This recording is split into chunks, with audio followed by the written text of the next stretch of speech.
Hello and welcome back to a game of Exanima. This is going to be my review, talking about what my thoughts are after about 15 hours of gameplay.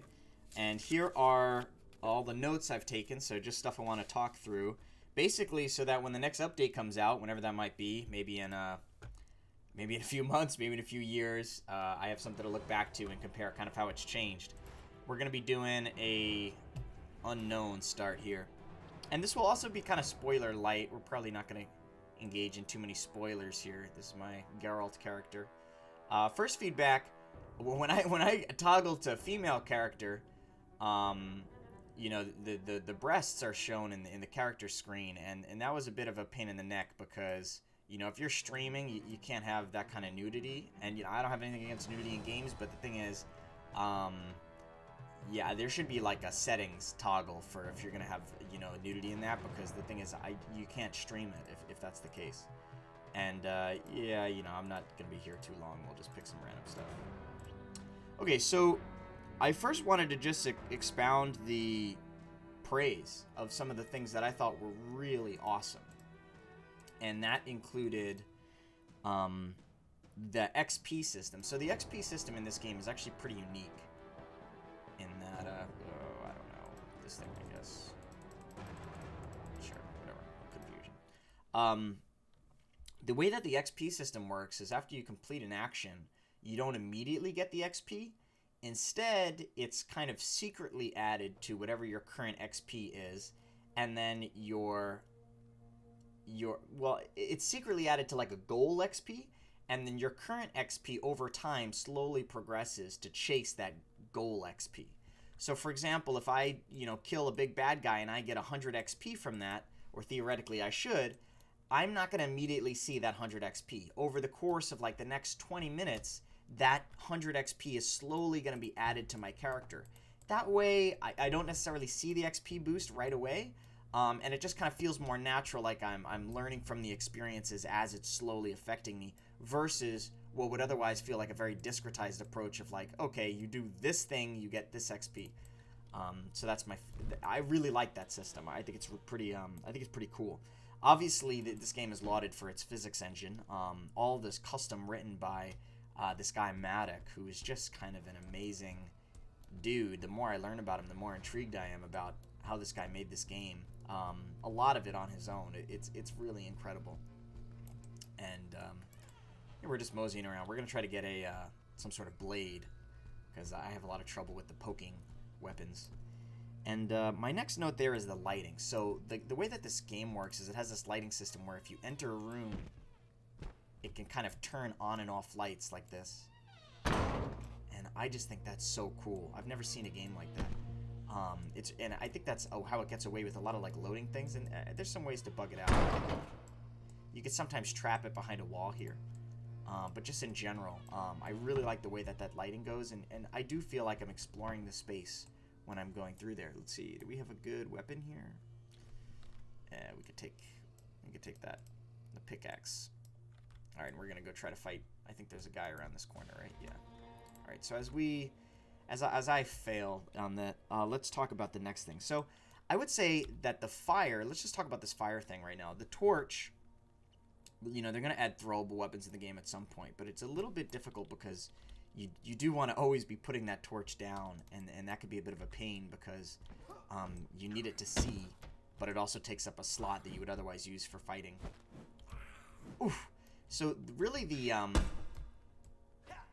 skill in this game, oh wow, this weapon's terrible, is knowing, oh shit, roughly how far you need to be from the character for your swing. Wow, this weapon is just ridiculous. All right, I don't think I can fight this guy with this thing. All right, we're gonna leave. We're gonna leave. We're gonna peace out. Yeah, okay. Eventually, some of the enemies are gonna be able to open doors and stuff, which is something I'm really excited about. But just in general, okay, so now I don't have my torch here because I left it in that room like an idiot. And that's one of the things I wanted to talk about, which is just I would say the torch is a little bit overpowered right now. And by that I mean it's really hard to progress through some parts of the game. Like right now without my torch, I'm like done.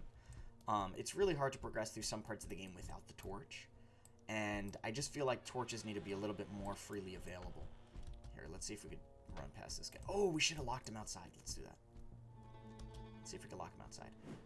So that's one main concern. And, you know, a lot of this stuff I think they're going to be addressing and fixing. And so that's why I'm hesitant to say it's like an issue with the game. It's just, you know, these are things that they probably know about and they're working on. The the spell system that they just came out with is awesome. And I think that's going to... It's added a lot of replayability in the game in the sense of, like, player customization and classes. And I'm really excited to see kind of where that goes. All right, let's just kill this guy. I can keep talking. Love the gore. Love how visceral the attacks feel. Like, that was just nasty. And it felt good, man. The next thing I wanted to talk about was the save system. So this game is just a little bit... I think it's a little bit too hard right now for me. Now, I do like the idea of permadeath in games, but I'll admit that even like with games that are, you know, pretty much universally lauded, like Spelunky, I just have had a lot of trouble kind of working with those games. Oh, is that a blade? What is that? Carpentry tool. I'm just not super into the whole roguelike aesthetic, and I feel that I don't know, I just feel like that kind of style isn't for me, and can I not take this out of his hand? What's going on here? And I really would wish that the game would have a gameplay mode where, I don't know, maybe you could do quick saves or something like that. And I understand, like, you know, he's making a game for him, and I think it's really important for, you know, creators to have their own voice and stuff like that, especially with kind of the modern accessibility talks. Ooh, that was terrible.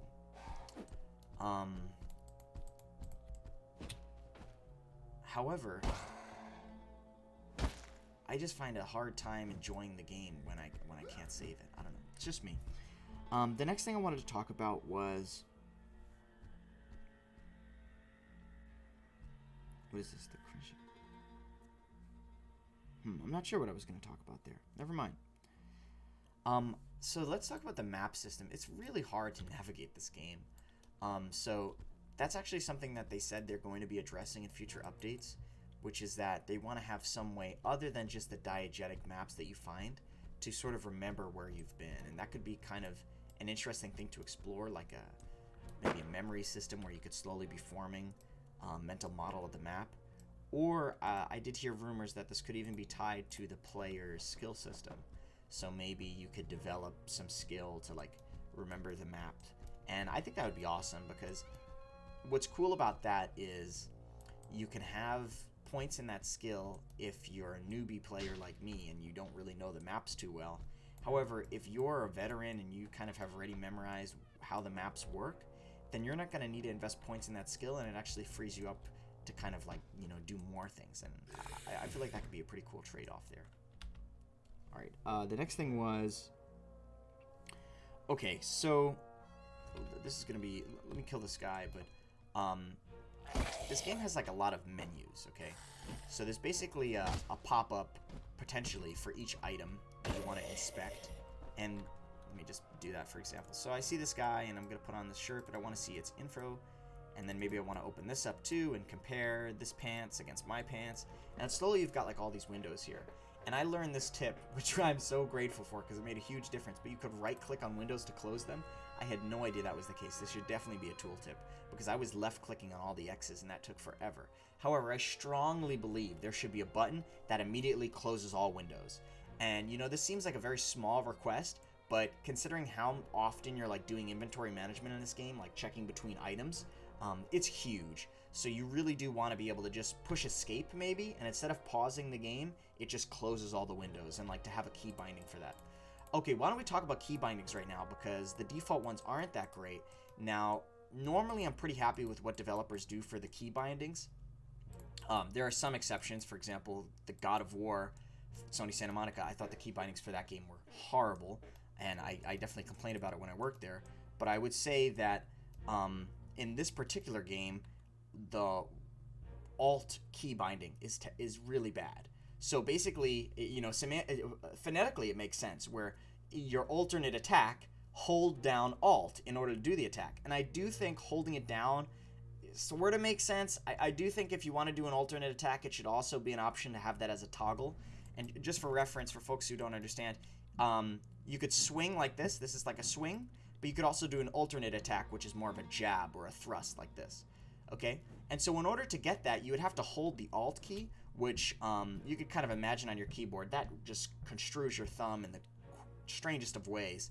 The alternate key should definitely be remapped to the space bar. And so that's what I did, because that's where, you know, ergonomically your thumb lies if you have your other fingers on WASD. So if you're holding down the space bar, it's very easy to access that and hold it down while you're attacking. However, I strongly believe there should be a way to toggle between the alternate attack and the standard attack, because it's often the case that you do have a jabby weapon, and you just don't want to be holding it down. So for example, with this guy, you're probably not going to want to be slapping this across somebody's head as much as you're going to want to be stabbing them with it. Surprisingly, this actually doesn't have thrust, though it does look particularly pointy. Maybe we'll find, okay, maybe this weapon's a better example. So this weapon, you're probably only going to thrust with it. So yeah, its points are all in thrust here. It surprisingly does have something in crush, but you're pretty much only going to use the alternate attacks there, so I think there should be a way for you to toggle into getting the alternate attack for that. And who knows how far they're going to bring that system. Like in the Dark Souls video games, like pretty much every weapon has its own moveset. I don't think they're planning to get that advanced with it. But regardless, I do believe that holding down the Alt key is insane. That's ridiculous. You shouldn't do that. You should definitely remap it to the spacebar. But if you, but further than that, I do think there should be the ability for you to toggle between the attack modes. All right, so this guy wants to come hang out with us, so let's say hi to him. Oh my god, so that's terrible. Right, so the main skill there is just making sure you're not too close. All right, he's gonna run away. So that's my feedback on that. What else do we have here? Okay, so I think while the map system, you know, that is something they're gonna address, I just wanted to talk about, oh my god, finding keys in this game. So this game, despite what people might say, it does become a little bit of an Easter egg hunt on some levels. Trying to walk back through empty hallways of people who you've just slaughtered, trying to find the keys. So, let's try to just knock this guy out. Really? Come on. Thank you. All right. So, the keys are hidden throughout the game, right? And they're in static locations. You know, once you found them, theoretically, you should be able to remember where it was. However, the keys, I don't think, draw enough attention to themselves. And I know there's some reservations from the player base about messing with that, because, you know, there is a lot of diegetic appeal to, like, finding the keys, you know, where somebody placed them. And, I think the issue there, though, is that, you know, even then, and I do think some keys are easier to find than others, but I believe even then, it's just a little bit too hard to find some of these items. So I would really like to see just light used on these keys, and I believe something as subtle as just having like a candle light next to a lot of these keys would be sufficient in order, okay, run away, would be sufficient in order to identify where these keys are. So, you know, if it's just something like design language of having every time you see a key, or every time you see like this particular candlestick, there's a key next to it, I think that could go a huge way, and it wouldn't infringe on the diegetic appeal of like you finding this key. And, you know, it doesn't necessarily need like its own, it doesn't need a non-diegetic light source. I think you just should use the design language a little bit better to explain when there's going to be a key in a certain location, because it's not so much an issue of like I haven't gone to the rooms or explored the locations where the keys are. It's like I've literally passed a desk where there was a key on it, and the model just wasn't like reflective or interesting enough to draw my eye's attention to notice that that was something you could pick up. And that's just incredibly frustrating. So I think there's so many candles in this game. Why not just have some lit candles? And in particular, the lit candles are only going to be next to each key. I think that's a very simple fix, and I think it would do a huge bounty to kind of, even if it's just subconscious, for it to draw your attention to the keys. So let's talk about the mapping system. So we already addressed how they're going to be fixing that or addressing it. However, you know, the Steam community has a pretty, you know, or whatever the game community is, Discord, through their forums or whatever, they have a pretty trite response if you're like, hey, where's the map? And they say, draw a map. And that's actually what I was led to do just on my own. I kind of had that thought come to me, and I was really excited about that because as someone who's had a lot of background in tabletop RPGs, like Dungeons and Dragons, I'm pretty used to, as you're exploring this thing that's being described to you, if only visually, or if only auditorily, you have to write it down. You have to slowly write down this map so that you discover it for the first time as the player does at the same time. So that's essentially what I did. This was a map for level 1. And while I did think that was fun to do, I think it got a little bit tiring. So when I got to level 2, at that point, I just, kind of looked up an online map. And I think generally when a player has to look something up, that's, for me as a designer, when a player does that, I'm usually unhappy. I prefer if they could kind of get all the contents in the game. And I think to some degree, it would be cool if, like, I could make my own map in the game, or, like, I don't know what this new skill is going to be, but I just wanted to say that I think there's a lot of value in having some, like, user-generated or user authority in kind of constructing that map. So maybe I could, for example, let's say I trapped one of the big bad guys, Sir, in a room, like he's trapped in the bathroom or whatever. I would love to identify on my map, put a little, skull on that room so that I know, oh, don't go in there. That's where I trapped this bad guy and I'm trying to avoid him. And so I think that kind of stuff could be very helpful. Additionally, it's difficult to... I just wanted to talk about that. Like, let's say you leave a guy in a room. Oh, sorry about that. My brother wanted to say hi. So that was my feedback on... what were we talking about? On just the maps. I think it's very important to have the user have a little bit of a role in the map. Oh, shit. We got a bad guy here.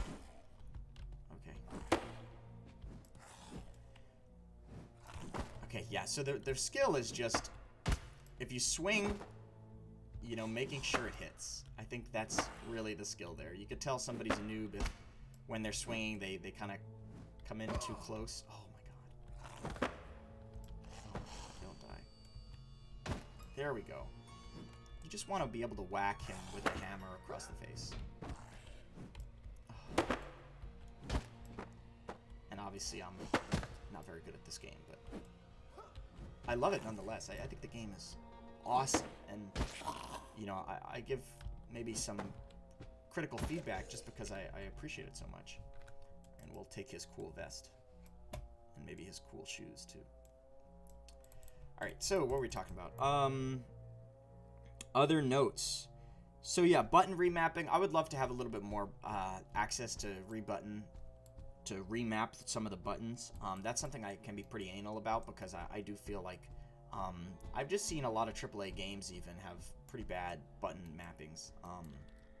And I think it's something that's really important because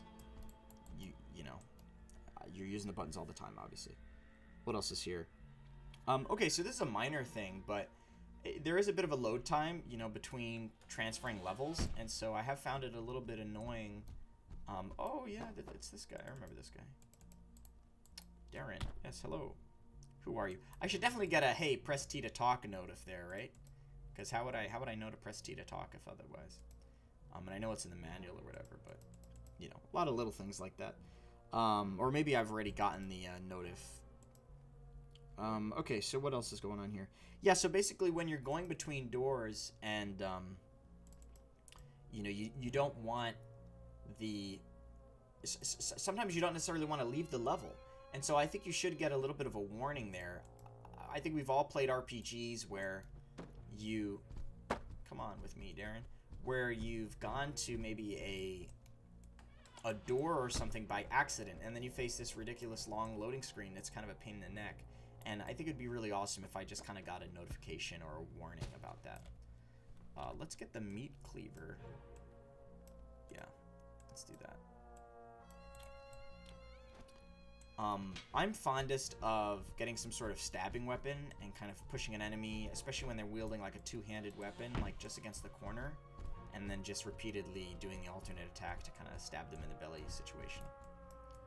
And then this is like the big speedrun glitch, which we could attempt here. Which I think is... Okay. Normally there's a guy waiting for me right there. I guess he's gone. So what else is there to talk about? So they're going to be adding throwable weapons into the game, and I'm really excited about that. So, we talked about how, like, it'd be cool if you could throw the torch, and I think, in essence, that is coming. So it's not something that I think is really there to complain about. And I think that is one of the most interesting things about this. I mean, at the end of the day, right, this is a game in development, and so a lot of the qualms or, like, ideas or feedbacks that I have, it's like, I guess it's reassuring to hear, like, that they're also concerned or thinking about the same things. Well, let's see if I could do this. I'm pretty bad at this. Nope. Oh my god. So close. So close. I think I ruined it. Yeah, I don't think you could do it now. Whatever. Yeah, a non-roguelike mode. Something where you could save. I think that'd be really useful. Oh, there's another thing, too, which is that if I'm searching an item... Let me see if I can find a searchable here. Oh, yeah, there's the key. So can you imagine if we just had, like, a candle here that was lit next to the key? Would that, like, interfere with the work at all? I really don't think so. But it would draw attention to the key in a very slight way that I think would make the game better. Like, I firmly believe that. I think there's some guys who we could kind of mess with over here. But I wanted to show you searching. So basically, this is something that I might need to have an example or reference, but yeah, let's just fight this guy for a second. Hello, how's it going, sir? Oh my god, terrible.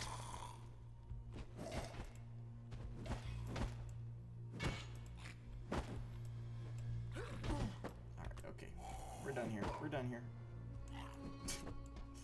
I just need to find a thing to search to show you guys what I'm talking about. Alright, well, I'll just explain it. So basically, sometimes in the later levels, you're going to be like looking at these containers, and they might be multi-level. So for example, in a particular level that I'm not going to talk about, there's, well, suffice it to say that there's like these cabinets. And the thing is that these cabinets are stacked on top of each other. And if you go to search a cabinet, I think you might not realize that there's actually two cabinets there. You might just think you're searching one of the two cabinets. And so I think a way to fix that is whenever you're searching an item... Can I search these bags here or something? I'm trying to find an example of that. I'm obviously struggling here. But, can I search these boxes? Okay, yeah, so for this box, for example. Now, this box is pretty easy to tell, okay, it's just searching that box, because it's not stacked on top of anything. But, if there was another box on top of it, you wouldn't necessarily know, like, which one you're searching, I think. Or you might think you're searching both, and then you might leave, and it might turn out you only search one out of two. And so I think what would fix that is just if we could get a glow around the item you're searching while you're searching it. I think that would be a huge difference. And, yeah, it's non-diegetic, but I think... obviously this UI isn't diegetic either, so I think that would be a really good compromise, and then you could tell what it is you're searching. And actually, I really do wish other games, like maybe Skyrim, implemented something similar, because I do think it's a simple UI fix, or simple, UI decorator, but I think it could be really powerful in helping people just to play the game and understand what they're doing a little bit better. Okay, let's hope that guy doesn't mess with us. I noticed my shield wasn't on. I was trying to fight with the shield, but it wasn't working. What else do we have here? Okay, let's talk about the community a little bit. So I would say that the vast majority of this community is incredibly inviting and awesome. However, with a lot of hardcore game communities, that's not always the case. And I have found that, the community online can be particularly insipid. Could be particularly mean. So what I'm thinking of, particularly in the example, is like this guy's Kickstarter campaign. It is like plagued with people who are like, "Hey man, the game's not out. Like, give us our money back." And maybe expectations could have been set a little clearer. Like, I'm playing this game, discovering it for the first time, and it feels new and fresh to me. And I understand how that's very different from what other people are experiencing, because this game has been over 8 years in development, right? And this guy's building the entire engine from scratch. If you're building an entire game from scratch with like a whole new engine, right? I've regularly seen, even in AAA, the time frame for that to be like about 5 years. However, this guy is doing it solo, or mostly solo, which is an amazing achievement. He's definitely a little bit crazy to even attempt something like that. Ooh, let's get a clean shirt. I don't even care what the damage is. It's, you know, I just want to be in a clean shirt. I'm looking a little Geralt, am I? I look like Geralt. So I would say, you know, just be aware that there's going to be some folks who are maybe a little bit more negative in the community. But I would say that overall, the community has been incredibly inviting. They have like an amazing Discord up, and I've popped in there just to say hello and ask a few questions every now and then. And I would say, like, you know, I think they're pretty cool about that. And I would also say, you know, just be careful about spoilers. You know, this game is in a sense linear, and there are a lot of surprises that I think are really powerful to experience for the first time, and I'm happy I was able to do that. And I'm really grateful that the community kind of respects spoilers, and you know, you just want to be conscious of you know, what you're saying. What else is here? Level.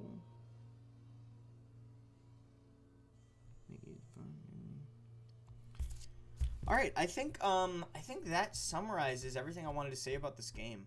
I haven't really talked too much about arena mode. However, I haven't played an incredible amount of that, and it's something I'd love to get into a little bit more in the future, maybe. But in general, I would say this game may not be done, right? I think it's in version, you know, .8 or whatever. However, oh yeah, we're not gonna fight in the dark. However, it is incredibly fun, nonetheless. I think it's already at a state where you can play it for definitely a few hours. I found about maybe like 10 or 15 hours of content that was really enjoyable, and I would highly recommend, you know, giving it a try. If only for, you know, that long, which, you know, playing a video game for like 15 hours seems like a ridiculously long amount of time for me, but I understand in this genre, you know, it's pretty common for you to have games that might go beyond 30, or, you know, twice that, or even 3 times that. And, you know, with that being said, there's other people on the Discord community who've said, like, oh, how many hours have you logged? One person said 700, which I think is kind of crazy. I don't know if there's 700 hours of content in here. But I think, you know, due to the roguelike nature, and especially with this new mechanic of thermatology, which allows you to really have different builds in a way that I think you could have different play experiences that could be quite rewarding. I think that's going to be something to explore in the future. All right, other notes here. Nothing. So that's it. I'd love to hear what you guys think about sort of my comments and some of the ideas I had about how to fix things that I perceived could be improvements to the game. And, you know, whether you disagree, or maybe you think, yes, this is something that could be better, but the way I mentioned fixing it is not really the right approach. You think there's another way that we can kind of make this thing better. I'd really appreciate hearing your insight on that, because, you know, one of the main reasons that I play games is just so that I can make games better. And you know, a lot of the times when I am frustrated with something like as simple as a button mapping, I'm thinking, okay, how can I remap this? But with something more, I think, more delicate, like, you know, finding keys in the environment, or, you know, how does this map system work? I think, you know, it could take time to really find the right answer, and a lot of times it is an iterative approach of like trying a lot of different things in order to figure out what's going to work. So yeah, I'd love to hear what you guys think, and whether or not you have a better idea on like how to approach these issues, and maybe there's some other like glaring problems with the game that you currently see that I don't know, maybe I just overlooked. Again, you know, my experience is going to be a little bit different than others, especially because I didn't like go full roguelike. I did eventually, you know, just like copy and paste my save file, which I mentioned in the other thing, just because I wanted to experience the game. And I think I'm someone who's maybe a little bit more tied to the story or narrative exploration than the I don't know, strict combat, you know, skill-based gameplay. For me, I really do like playing games sometimes just for the story, right? For example, when I played The Witcher, I did play it at like, you know, whatever the max difficulty is, until I just got tired, man, and that game's pretty long, and so I switched over to like, you know, whatever the easiest difficulty mode is, and just finished the game on that for the sake of speed. And you know, I think allowing players to kind of make that decision for themselves and find the balance, and like, okay, this is a game I could play, you know, roguelike forever. Like, oh, you know, I'm not a player who could honestly keep my attention span for that. I think it's always good to give the player the option, because it allows different kinds of players to engage with the game. Maybe people who aren't all about that. Oh, is this locked? All right, let's see if it's the key. Is this the key I got? No, I don't think so.